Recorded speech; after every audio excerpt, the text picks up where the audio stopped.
जी का खालसा वाहिगुरु जी की फतेह।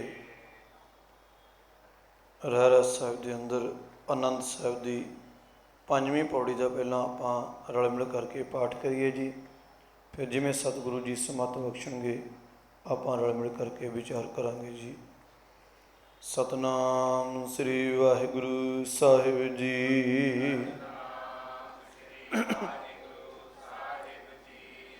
वाजे पंच शब्द तित घर सुभागै,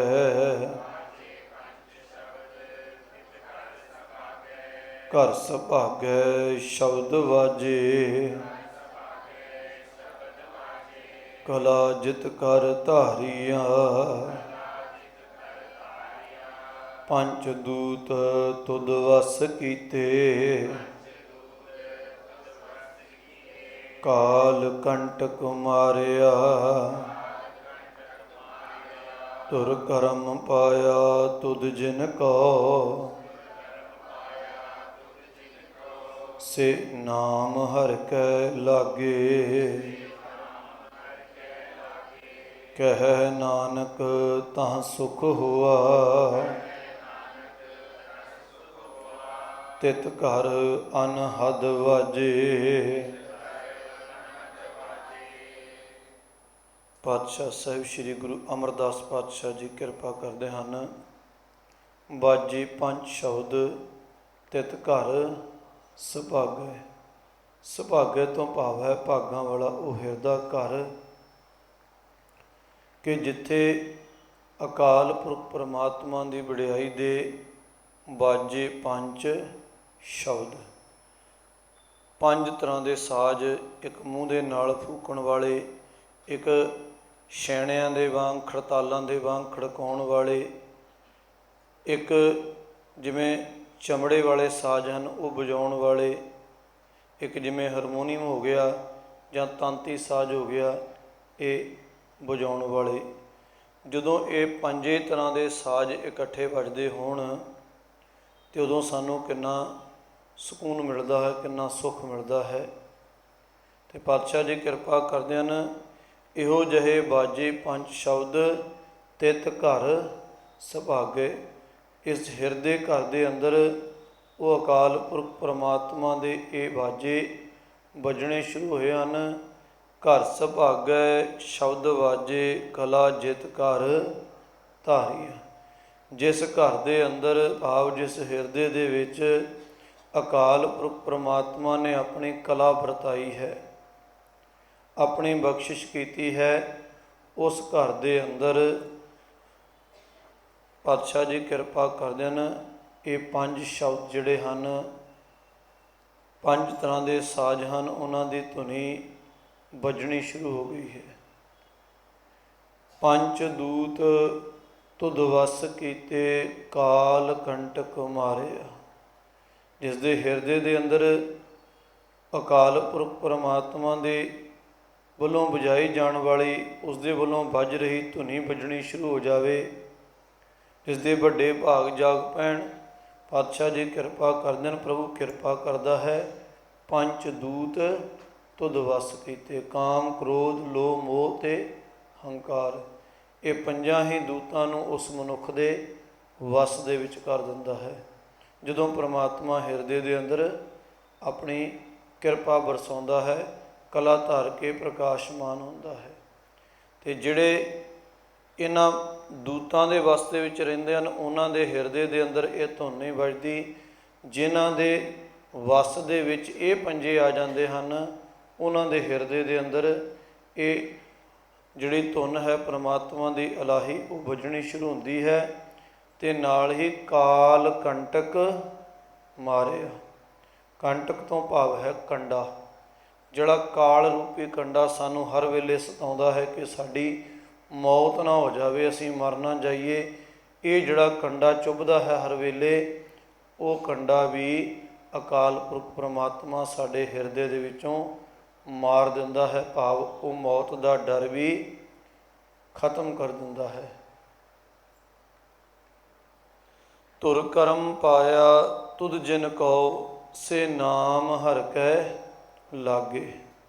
ਧੁਰ ਦੇ ਰਾਰੇ ਨੂੰ ਸਿਹਾਰੀ ਹੈ। ਭਾਵ ਧੁਰ ਦਰਗਾਹ ਤੋਂ ਜਿਸ ਮਨੁੱਖ ਦੇ ਵੱਡੇ ਭਾਗ ਲਿਖੇ ਹਨ, ਉਸ ਅਕਾਲ ਪੁਰਖ ਪਰਮਾਤਮਾ ਨੇ ਬਖਸ਼ਿਸ਼ ਲਿਖੀ ਹੈ। ਕਰਮ ਤੋਂ ਭਾਵ ਹੈ ਬਖਸ਼ਿਸ਼। ਧੁਰ ਕਰਮਾਂ ਤੋਂ ਪਰਮਾਤਮਾ ਨੇ ਜਿਸ ਦੇ ਜੀਵਨ ਦੇ ਵਿੱਚ ਬਖਸ਼ਿਸ਼ ਲਿਖੀ ਹੈ, ਉਹ ਮਨੁੱਖ ਸੇ ਨਾਮ ਹਰਿ ਕੈ ਲਾਗੇ। ਉਹ ਮਨੁੱਖ ਨਾਮ ਦੇ ਵਿੱਚ ਅਭੇਦ ਹੋ ਜਾਂਦੇ ਹਨ। ਬਹੁਤ ਵਾਰ ਮਨ ਦੇ ਅੰਦਰ ਇਹ ਸਵਾਲ ਉੱਠਦਾ ਹੈ ਕਿ ਪ੍ਰਮਾਤਮਾ ਨੇ ਜਿਨ੍ਹਾਂ ਦੇ ਉੱਤੇ ਕਿਰਪਾ ਕੀਤੀ ਹੈ, ਜੇ ਉਹਨਾਂ ਨੂੰ ਹੀ ਪ੍ਰਾਪਤੀ ਹੋਣੀ ਹੈ ਤਾਂ ਫਿਰ ਬਾਕੀਆਂ ਦਾ ਕੀ ਬਣੇਗਾ।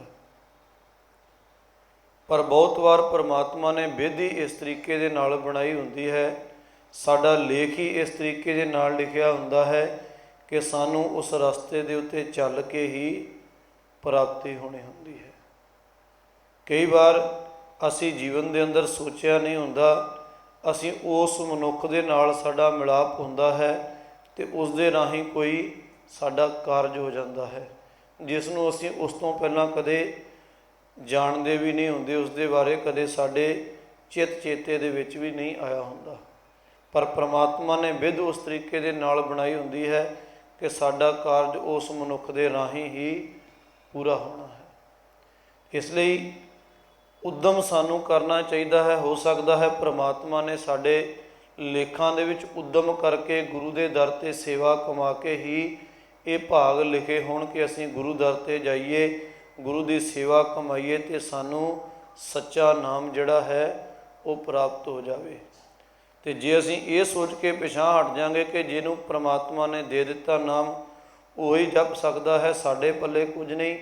ਹੋ ਸਕਦਾ ਹੈ ਪ੍ਰਮਾਤਮਾ ਨੇ ਸਾਡੇ ਵਾਸਤੇ ਰਸਤਾ ਹੀ ਇਹ ਬਣਾਇਆ ਹੋਵੇ ਕਿ ਅਸੀਂ ਕਦੋਂ ਸਤ ਸੰਗਤ ਦੇ ਵਿੱਚ ਜਾ ਕੇ ਜੁੜ ਬੈਠੀਏ ਅਤੇ ਸਾਨੂੰ ਗੁਰੂ ਦੇ ਕੋਲੋਂ ਅਕਾਲ ਪੁਰਖ ਪਰਮਾਤਮਾ ਦੇ ਸੱਚੇ ਨਾਮ ਦੀ ਬਖਸ਼ਿਸ਼ ਮਿਲ ਜਾਵੇ। ਅਤੇ ਜਿਨ੍ਹਾਂ ਨੂੰ ਬਖਸ਼ਿਸ਼ ਮਿਲਦੀ ਹੈ ਸੇ ਨਾਮ ਹਰਿ ਕੈ ਲਾਗੇ, ਉਹ ਸੱਚੇ ਨਾਮ ਪਰਮਾਤਮਾ ਦੇ ਨਾਮ ਦੇ ਨਾਲ ਜੁੜ ਜਾਂਦੇ ਹਨ। ਕਹਿ ਨਾਨਕ ਤਾਂ ਸੁਖ ਹੋਆ, ਤਿਤ ਘਰ ਅਨਹਦ ਵਾਜੇ। ਉਹਨਾਂ ਹਿਰਦਿਆਂ ਦੇ ਅੰਦਰ ਸੁੱਖ ਮਿਲਦਾ ਹੈ, ਉਹਨਾਂ ਮਨੁੱਖਾਂ ਨੂੰ ਸੁੱਖ ਮਿਲਦਾ ਹੈ ਜਿਨ੍ਹਾਂ ਦੇ ਘਰ ਵਿੱਚ ਅਕਾਲ ਪੁਰਖ ਪਰਮਾਤਮਾ ਦੇ ਅਨਹਦ ਧੁਨ ਜਿਹੜੀ ਹੈ, ਅਨਹਦ ਭਾਵ ਜਿਸ ਦੀ ਕੋਈ ਹੱਦ ਨਾ ਹੋਵੇ। ਹਾਰਮੋਨੀਅਮ ਪਿਆ ਹੈ, ਜਿੱਥੇ ਤੱਕ ਇਹਦੀਆਂ ਸੁਰਾਂ ਹਨ ਉੱਥੇ ਤੱਕ ਇਹ ਵੱਜ ਸਕਦਾ ਹੈ, ਜਾਂ ਜਿੰਨੀ ਉਸ ਦੇ ਵਿੱਚ ਅਸੀਂ ਹਵਾ ਭਰਾਂਗੇ ਉਨੀ ਹੀ ਆਵਾਜ਼ ਉਸ ਦੇ ਵਿੱਚੋਂ ਆਵੇਗੀ। ਮੈਂ ਮਾਈਕ ਦੇ ਵਿੱਚ ਬੋਲ ਰਿਹਾ ਹਾਂ, ਜਿੰਨਾ ਮੈਂ ਜ਼ੋਰ ਲਗਾ ਕੇ ਬੋਲਾਂਗਾ ਉਨੀ ਹੀ ਆਵਾਜ਼ ਆਪ ਜੀ ਤੱਕ ਪਹੁੰਚੇਗੀ। ਨਹੀਂ ਬੋਲਾਂਗਾ ਅਤੇ ਮਾਈਕ ਜਿੰਨਾ ਮਰਜ਼ੀ ਔਨ ਕਰਕੇ ਰੱਖ ਛੱਡੀਏ ਉਸ ਦੇ ਵਿੱਚੋਂ ਕਿਸੇ ਦੀ ਆਵਾਜ਼ ਨਹੀਂ ਆ ਸਕਦੀ। ਪਰ ਪਰਮਾਤਮਾ ਦੀ ਜਿਹੜੀ ਧੁਨ ਹੈ, ਜਿਹੜੇ ਬਾਜੇ ਪੰਜ ਸ਼ਬਦ ਹਨ, ਇਹ ਧੁਨ ਜਿਹੜੀ ਹੈ ਇਹ ਅਨਹਦ ਹੈ। ਇਹਨਾਂ ਦੀ ਕੋਈ ਹੱਦ ਨਹੀਂ ਕਿ ਕੋਈ ਵਜਾਏਗਾ ਤਾਂ ਵੱਜੇਗੀ। ਅਕਾਲ ਪੁਰਖ ਪਰਮਾਤਮਾ ਦੀ ਕਿਰਪਾ ਦੇ ਨਾਲ ਜਿਸ ਦੇ ਹਿਰਦੇ ਦੇ ਅੰਦਰ ਇਹ ਧੁਨ ਇੱਕ ਵਾਰ ਵੱਜਣੀ ਸ਼ੁਰੂ ਹੋ ਗਈ, ਫਿਰ ਮੁੜ ਕੇ ਕਦੇ ਵੀ ਬੰਦ ਨਹੀਂ ਹੁੰਦੀ। ਆਨੰਦ ਸੁਣੋ ਬੜ ਭਾਗੀ ਹੋ, ਸਗਲ ਮਨੋਰਥ ਪੂਰੇ। ਭਾਵ ਇਸ ਦਾ ਆਨੰਦ ਹੈ, ਪਰ ਉਚਾਰਨ ਇਸ ਦਾ ਆਨੰਦ ਹੈ, ਕਿਉਂਕਿ ਉੱਪਰ ਟਿੱਪੀ ਨਹੀਂ ਲੱਗੀ ਹੋਈ ਨੰਨੇ ਦੇ। ਪਾਤਸ਼ਾਹ ਜੀ ਕਿਰਪਾ ਕਰਦੇ ਨੇ, ਹੇ ਵੱਡੇ ਭਾਗਾਂ ਵਾਲਿਓ ਸੁਣੋ, ਆਨੰਦ ਹੈ ਕੀ? ਆਨੰਦ ਹੈ ਜਦੋਂ ਸਾਡੀਆਂ ਸਾਰੀਆਂ ਇੱਛਾਵਾਂ, ਸਾਡੇ ਸਾਰੇ ਮਨੋਰਥ ਪੂਰੇ ਹੋ ਜਾਣ ਅਤੇ ਸਾਡੇ ਮਨ ਦੇ ਅੰਦਰ ਕੋਈ ਹੋਰ ਇੱਛਾ ਬਾਕੀ ਨਾ ਰਹਿ ਜਾਵੇ, ਅਤੇ ਉਸ ਵੇਲੇ ਅਸੀਂ ਆਨੰਦ ਦੇ ਵਿੱਚ ਆ ਜਾਂਦੇ ਹਾਂ। ਪਾਰ ਬ੍ਰਹਮ ਪ੍ਰਭ ਪਾਇਆ, ਉਤਰੇ ਸਗਲ ਬਿਸੂਰੇ। ਬਿਸੂਰੇ ਤੋਂ ਭਾਵ ਹੈ ਸਾਡੇ ਚਿੰਤਾ ਚੋਰੇ। ਪਾਤਸ਼ਾਹ ਜੀ ਕਿਰਪਾ ਕਰਦੇ ਹਨ, ਆਨੰਦ ਦੀ ਦੂਸਰੀ ਨਿਸ਼ਾਨੀ ਕੀ ਹੈ ਕਿ ਅਕਾਲ ਪੁਰਖ ਪਰਮਾਤਮਾ ਦੇ ਨਾਲ ਮਿਲਾਪ ਹੋ ਜਾਂਦਾ ਹੈ ਅਤੇ ਉਸਦੇ ਜੀਵਨ ਦੇ ਵਿੱਚੋਂ ਸਾਰੇ ਚਿੰਤਾ ਚੋਰੇ ਜਿਹੜੇ ਹਨ ਉਹ ਉਤਰ ਜਾਂਦੇ ਹਨ, ਭਾਵ ਦੂਰ ਹੋ ਜਾਂਦੇ ਹਨ। ਦੁੱਖ ਰੋਗ ਸੰਤਾਪ ਉਤਰੇ, ਸੁਣੀ ਸੱਚੀ ਬਾਣੀ। ਅਕਾਲ ਪੁਰਖ ਪਰਮਾਤਮਾ ਦੀ ਇਲਾਹੀ ਦਰਗਾਹੀ ਬਾਣੀ ਸੁਣਨ ਦੇ ਨਾਲ, ਸੱਚੀ ਬਾਣੀ ਸੁਣਨ ਦੇ ਨਾਲ ਜੀਵਨ ਦੇ ਵਿੱਚੋਂ ਦੁੱਖਾਂ ਦਾ ਵੀ ਨਾਸ਼ ਹੋ ਗਿਆ, ਉਹ ਰੋਗਾਂ ਦਾ ਵੀ ਨਾਸ਼ ਹੋ ਗਿਆ, ਸੰਤਾਪਾਂ ਦਾ, ਬਿਮਾਰੀਆਂ ਦਾ ਵੀ ਨਾਸ਼ ਹੋ ਗਿਆ। ਸੰਤ ਸਾਜਨ ਭਏ ਸਰਸੇ, ਪੂਰੇ ਗੁਰ ਤੇ ਜਾਣੀ। ਗੁਰਮੁਖ ਜਨ, ਭਗਤ ਜਨ, ਸੰਤ ਸਾਜਨ, ਮਿੱਤਰ ਜਨ ਜਿਹੜੇ ਪ੍ਰਮਾਤਮਾ ਦੀ ਸਿਫਤ ਸਲਾਹ ਦੇ ਵਿੱਚ ਜੁੜੇ ਹਨ, ਉਹ ਇਸ ਸੱਚੀ ਬਾਣੀ ਦੇ ਨਾਮ ਰਸ ਦੇ ਨਾਲ ਭਰਪੂਰ ਹੋ ਗਏ ਹਨ। ਉਹਨਾਂ ਦਾ ਜੀਵਨ ਨਾਮ ਰਸੀਆਂ ਵਾਲਾ ਹੋ ਗਿਆ ਹੈ। ਇਹ ਸਮੱਤ, ਇਹ ਸੋਝੀ ਪੂਰੇ ਗੁਰ ਤੇ ਜਾਣੀ, ਇਹ ਗੱਲ ਪੂਰੇ ਗੁਰੂ ਦੇ ਪਾਸੋਂ ਪਤਾ ਲੱਗਦੀ ਹੈ। ਗੁਰੂ ਦਾ ਸੰਗ ਕਰਿਆ, ਗੁਰੂ ਦਾ ਉਪਦੇਸ਼ ਕਮਾਇਆ, ਇਹ ਸੋਝੀ ਪ੍ਰਾਪਤ ਹੁੰਦੀ ਹੈ ਕਿ ਜੇ ਆਤਮਿਕ ਸੁੱਖ ਮਿਲਦਾ ਹੈ, ਜੇ ਆਤਮਿਕ ਆਨੰਦ ਮਿਲਦਾ ਹੈ, ਦੁੱਖਾਂ, ਕਲੇਸ਼ਾਂ, ਰੋਗਾਂ ਤੋਂ ਖਹਿੜਾ ਛੁੱਟਦਾ ਹੈ, ਉਹ ਕੇਵਲ ਤੇ ਕੇਵਲ ਸੱਚੇ ਨਾਮ ਦੇ ਰਸੀਆਂ ਬਣਿਆ ਹੀ ਛੁੱਟ ਸਕਦਾ ਹੈ। ਸੁਣ ਤੇ ਪੁਨੀਤ, ਕਹਿਤੇ ਪਵਿੱਤ, ਸਤ ਗੁਰ ਰਹਿਆ ਭਰ ਪੂਰੇ। ਭਰ ਪੂਰੇ ਭਾਵ ਨਕਾ ਨਕ ਪੂਰਨ ਤੌਰ 'ਤੇ ਭਰਿਆ ਹੋਇਆ ਹੈ ਅਕਾਲ ਪੁਰਖ ਪਰਮਾਤਮਾ ਦਾ, ਪੂਰੇ ਗੁਰੂ ਦਾ ਖਜ਼ਾਨਾ।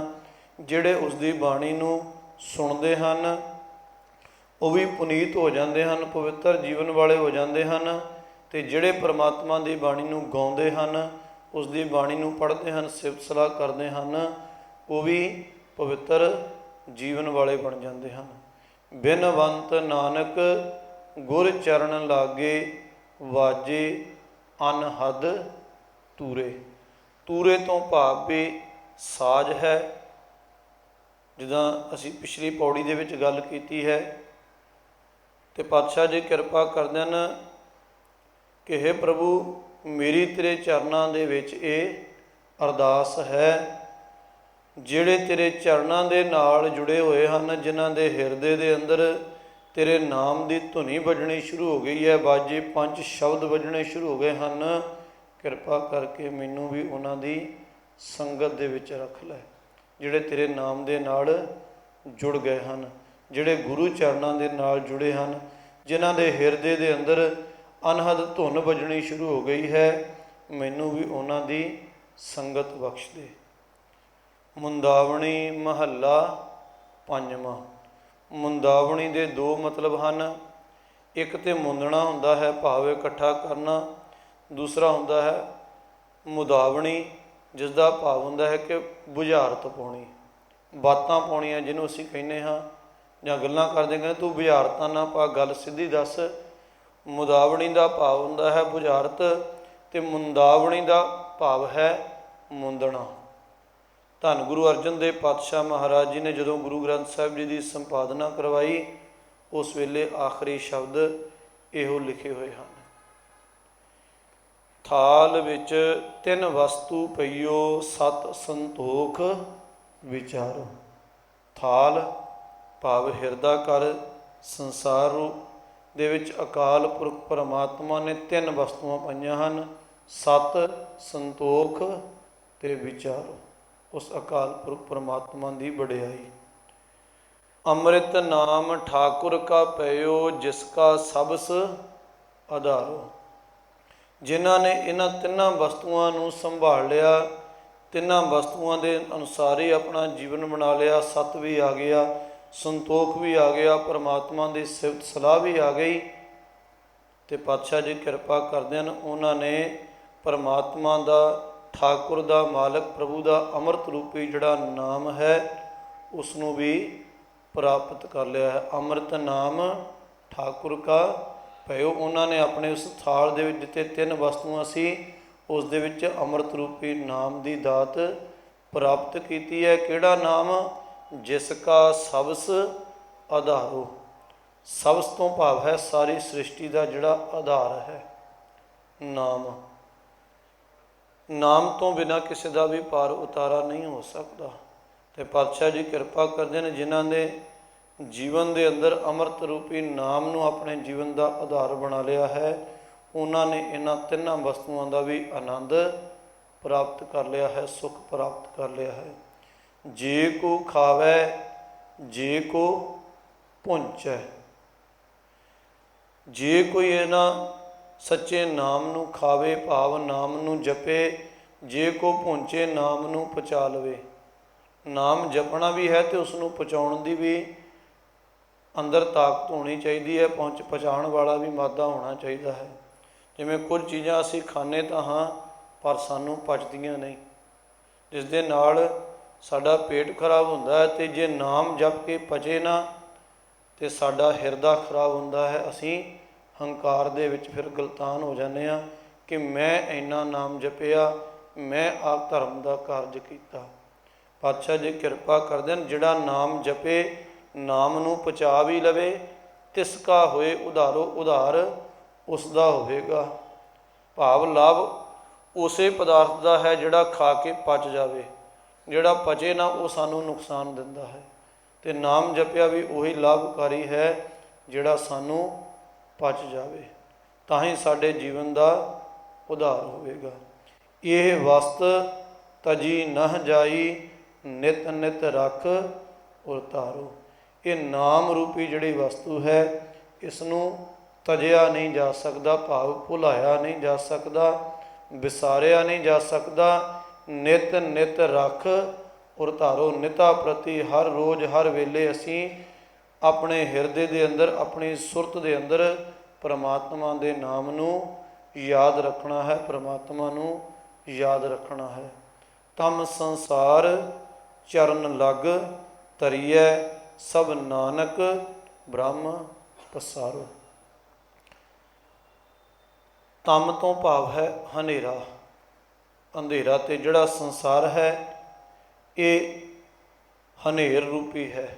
ਇਸ ਦੇ ਵਿੱਚ ਜੇ ਅਸੀਂ ਗੁਰੂ ਆਸ਼ੇ ਨੂੰ ਛੱਡ ਕੇ, ਸੱਚੇ ਨਾਮ ਦਾ ਆਸਰਾ ਛੱਡ ਕੇ, ਗੁਰੂ ਦੀ ਮੱਤ ਨੂੰ ਛੱਡ ਕੇ ਚੱਲਾਂਗੇ ਤਾਂ ਅਸੀਂ ਹਮੇਸ਼ਾ ਠੇਡੇ ਖਾਵਾਂਗੇ, ਹਮੇਸ਼ਾ ਹੀ ਸਾਨੂੰ ਠੋਕਰਾਂ ਲੱਗਣਗੀਆਂ। ਅਤੇ ਪਾਤਸ਼ਾਹ ਜੀ ਕਿਰਪਾ ਕਰਦੇ ਨੇ, ਇਸ ਹਨੇਰੇ ਰੂਪੀ ਸੰਸਾਰ ਦੇ ਅੰਦਰ ਜਿਹੜਾ ਮਨੁੱਖ ਗੁਰੂ ਦੇ ਚਰਨਾਂ ਦੇ ਨਾਲ ਜੁੜ ਗਿਆ, ਚਰਨ ਲੱਗ ਦੇ ਗੱਗੇ ਨੂੰ ਸਿਹਾਰੀ ਲੱਗੀ ਹੋਈ ਹੈ, ਜਿਹੜਾ ਗੁਰੂ ਦੇ ਚਰਨਾਂ ਦੇ ਨਾਲ ਲੱਗ ਗਿਆ ਉਹ ਹੀ ਇਸ ਭਵਜਲ ਸਾਗਰ ਤੋਂ ਪਾਰ ਹੋਵੇਗਾ। ਸਭ ਨਾਨਕ ਬ੍ਰਹਮ ਪਸਾਰੋ। ਉਸੇ ਨੂੰ ਇਸ ਗੱਲ ਦੀ ਸੋਝੀ ਆਵੇਗੀ ਕਿ ਇਹ ਜਿਹੜਾ ਸਾਰੀ ਸ੍ਰਿਸ਼ਟੀ ਦਾ ਪਸਾਰਾ ਹੈ, ਇਹ ਉਸ ਅਕਾਲ ਪੁਰਖ ਪਰਮਾਤਮਾ ਦਾ ਹੀ ਬਣਾਇਆ ਹੋਇਆ ਹੈ, ਉਸੇ ਦਾ ਹੀ ਇਹ ਪਸਾਰਾ ਪਸਾਰਿਆ ਹੋਇਆ ਹੈ।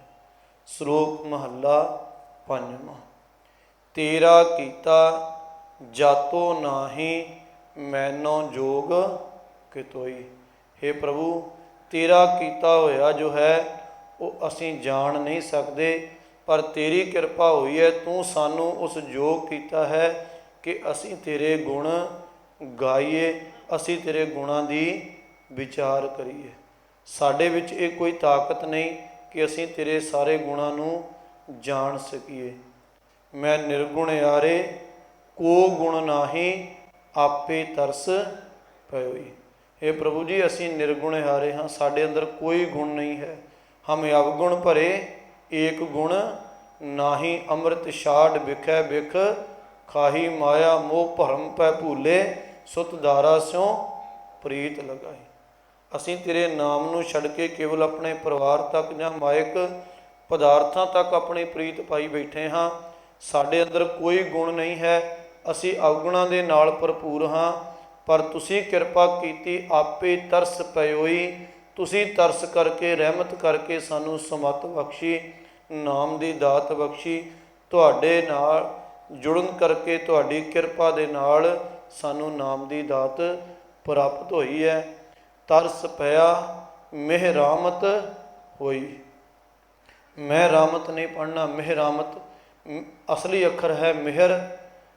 ਪਾਤਸ਼ਾਹ ਜੀ ਕਿਰਪਾ ਕਰਦੇ ਨੇ, ਪ੍ਰਭੂ ਜੀ ਤੁਹਾਡੀ ਦਇਆ ਹੋਈ, ਤੁਸੀਂ ਕਿਰਪਾ ਕਰਕੇ ਤਰਸ ਕੀਤਾ ਅਤੇ ਸਾਡੇ ਉੱਤੇ ਮਿਹਰਮਤ ਕੀਤੀ ਹੈ। ਸਤਿਗੁਰ ਸੱਜਣ ਮਿਲਿਆ, ਸਾਨੂੰ ਪੂਰਾ ਗੁਰੂ ਮਿਲਿਆ ਹੈ।